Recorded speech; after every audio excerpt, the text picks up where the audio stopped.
Dementia അഥവാ ഓർമ്മക്കുറവ് പോലെ തലച്ചോറിൽ സംഭവിക്കുന്ന പ്രശ്നങ്ങൾക്ക് പിന്നിൽ യൂറിക് ആസിഡിന് ഒരു പ്രധാന പങ്കുണ്ടെന്ന് നിങ്ങൾക്കറിയാമോ? യൂറിക് ആസിഡ് ക്രിസ്റ്റലുകൾ സന്ധികളിൽ അടിഞ്ഞുകൂടി ഉണ്ടാകുന്ന ഒരുതരം സന്ധിവാതമാണ് ഗൗട്ട്.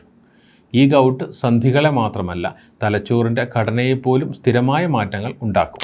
ഉയർന്ന യൂറിക് ആസിഡ് ലെവൽ തലച്ചോറിൽ സ്ഥിരമായി നീർക്കെട്ടുണ്ടാകുമ്പോൾ തലച്ചോറിൻ്റെ ചില ഭാഗങ്ങൾ ചുരുങ്ങുകയും തലച്ചോറിൻ്റെ പുറമേയുള്ള പാളിക്ക് കനം കുറയുകയും ചെയ്യാം. കൂടാതെ ഗൗട്ടിനൊപ്പം തലച്ചോറിൽ ഇരുമ്പിൻ്റെ അളവ് കൂടാൻ സാധ്യതയുണ്ട്.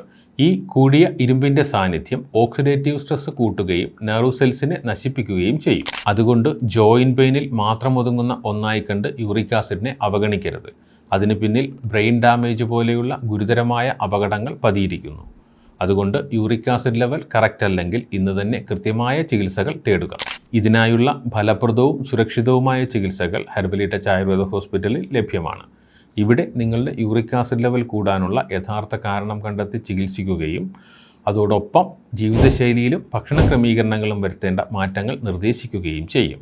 അപ്പോൾ ഉയർന്ന യൂറിക് ആസിഡ് ലെവൽ മൂലം ബുദ്ധിമുട്ടുന്നവരാണ് നിങ്ങളെങ്കിൽ ഇന്ന് തന്നെ ഹെർബലി ടച്ചിൻ്റെ പയ്യന്നൂരോ ചെങ്ങന്നൂരോ കൊയിലാണ്ടിയിലോ ഉള്ള ആയുർവേദ ഹോസ്പിറ്റൽ സന്ദർശിക്കൂ.